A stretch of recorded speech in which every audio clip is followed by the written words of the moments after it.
what I'm presenting here is a neglected medial subtalar dislocation. So this is a lady who came to me 8 months after the injury, and see the right foot. She was walking literally on the lateral border of the foot for last couple of months, limping rather, not walking, I would say. And she met a road traffic accident in which she suffered a closed injury in the hind foot region. She was given a treatment by the local primary orthopedic surgeon in Jharkhand. I don't have his x-rays available. She practically lost him. She could bear weight and walk for 2 months after the cast removal. And she also developed a small discharging sinus on the anterolateral aspect of ankle, which healed after another 6 to 8 weeks. So at the time of presentation to me, she had pain, she had limp, and she was walking on the lateral border. So if you look at the picture, she has a varus of the heel, she has mild cavus also, and the forefoot is supinated. This was the X-ray at the time of presentation. Now this X-ray is showing us there's a fracture at the neck of the talus. There is a dislocation of the distal part of the talus, distal to that body neck junction. And there is a varus tilt of the body of talus within the mortise. There is an adduction of navicular and the whole of the midfoot along with that. So I did a CT scan, which showed more clearly the talar body, which was in the mortise, but there was a displaced large piece of neck and head of the talus with talonavicular as well as subtalar dislocation. So these are very complex cases, especially if they have not been treated well. CT is able to tell me the size and the orientation of the displaced talar fragment. So once I knew it, I started reading about the subtalar dislocations, which commonly are of two types. You have either a medial subtalar dislocation or a lateral subtalar dislocations. These dislocations are classified according to the displacement of navicular with respect to the head of talus. And medial subtalar dislocations, they constitute about 80% of the subtalar dislocations, while lateral subtalar dislocations, they constitute about 20% of the subtalar dislocations, and they happen with a very, very high velocity injury, the lateral subtalar dislocation. So most often you come across a compound kind of a dislocation when it is a lateral subtalar dislocation. The important thing, however, which is a hallmark feature of these dislocations, is that the body of the talus is not dislocated from the mortise. Occasionally, there may be a fracture at the neck of the talus, one of the variant, or there may be a fracture in the posterior process of the talus. And our textbook of Mann's textbook also tells us that these happen due to inversion of the plantar flex foot, where the talar neck acts as a fulcrum about the sustentaculum tali, and it pivots around that, and then either the talar neck fracture occurs or sequentially the medial dislocation of talonavicular and subtalar joints will happen. So how do we classify the injury which I am seeing? So it is a medial subtalar fracture dislocation, not a pure dislocation, because which is a variant of the medial subtalar dislocation, because here we had a fracture through the junction of body and neck of the talus, and the dislocation also had happened. And how do we plan to give this patient a plantigrade painless foot?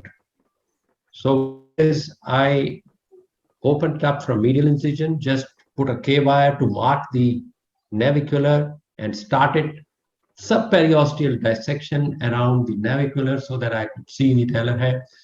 And I gave another lateral incision where I thought of doing a fibulectomy so that I could expose the ankle joint and the subtalar joint. So as I had planned, a subtalar and ankle arthrodesis in these cases. So I prepared the surfaces of the subtalar joint as well as ankle joint for the fusion. And now was the most important task to remove this displaced fragment. It was adhered so badly because of the old infection and lying in that dislocated position that I just took silently lot of time. Now this was the best allograft to me.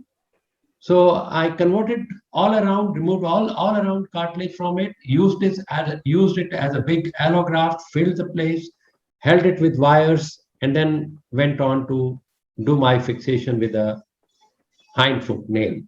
And then I did the fusion. I denuded the uh,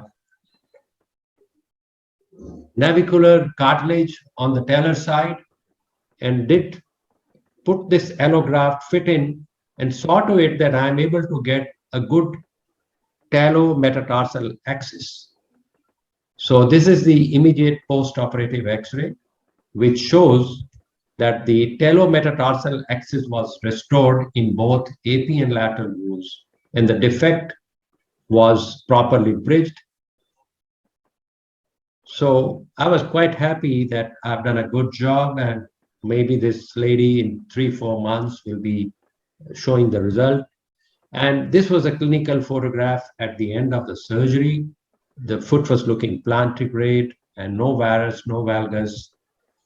Kept her in POP splint, removed the suture at 2 weeks, put her in a BK cast after that for 12 weeks and non-weight bearing. And then I put her on a partial weight bearing ambulation in an air walker shoe. But to my surprise, another 2-3 weeks passed and she developed a discharging sinus on the lateral scar line. Now, I had no other choice but to at least take a chance by doing a surgical debridement, add stimulant and antibiotics, and again put her on a non-weight bearing ambulation. So that is what it showed after I had put stimulant. This is the scar where I debrided again. Sorry, this one is after putting stimulant. The first one was before doing the debridement. And I also removed one of the screws from the talus, which appeared to me that probably it is going through the infected area. And I waited, but the wound didn't settle in 3 weeks.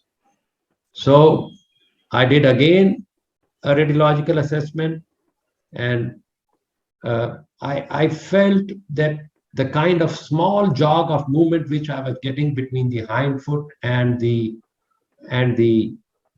graft which I had put, probably the infection was coming from there and that was not stable. So it was this instability which was not letting the infection settle. So what next? I converted into a Elizarov and removed the whole implants which I had put, and did another debridement and put an Elizarov. Now, in this Elizarov, after about a couple of weeks, I let her bear weight for another 6 weeks. And I considered removing this Elizarov frame only when she could put full weight and walk unassisted on this Elizarov frame.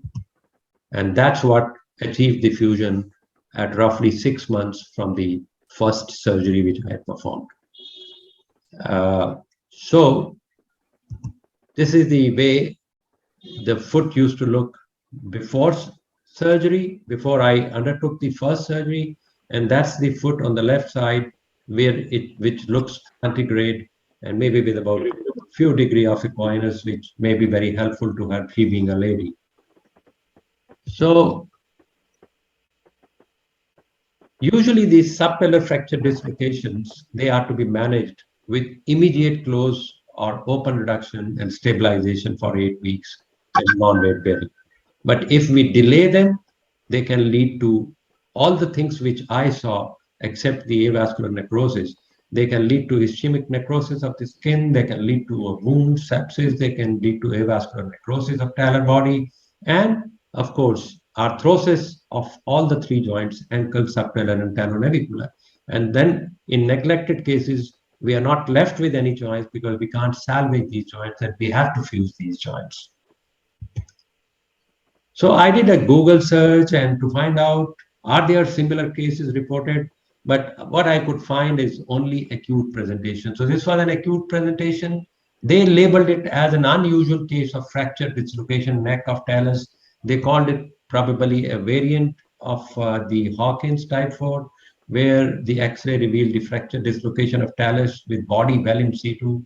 But they didn't probably notice that it was a subtalar dislocation as well, and they should be labeled as one of the variants of subtalar dislocation. So fortunately for them that they fixed it acutely and there was no AVN, and they described it as unusual type of Hawkins 4. But looking at the whole scenario, I feel these are to be labeled as one of the variants of medial subtalar dislocations. Another case in the literature, again, it was an acute presentation. Again, the talar neck fracture associated with talonavicular dislocation and fractures of the posterior-medial process of talus, which I just mentioned is one of the variants. So this patient was 65-year-old, again presented 48 hours, so almost acute, so they could fix it. And this was the kind of presentation. And they also called it unusual Hawkins type 4. So what I want to tell here is that there is nothing like unusual Hawkins type 4. For Hawkins type 4, the body has to be dislocated. If there is no dislocation of the talar body from the ankle mortise, then look at the subtalar, and if it is subtalar dislocation, it has to be put in a group of subtalar dislocations. So I have by now another 3-4 cases of these subtalar dislocations, which I am treating, and very soon I will be able to present them in one of the forums. 3 of them are medial subtalar dislocations, again neglected. One is open lateral subtalar dislocation, which came acute to me. So what I want to have opinion of the house or others, that could we have done something better? Could we foresee that late post-operative infection? Could we have done it differently? And that's how this is open for discussion. Thank you, Dr. Kamal.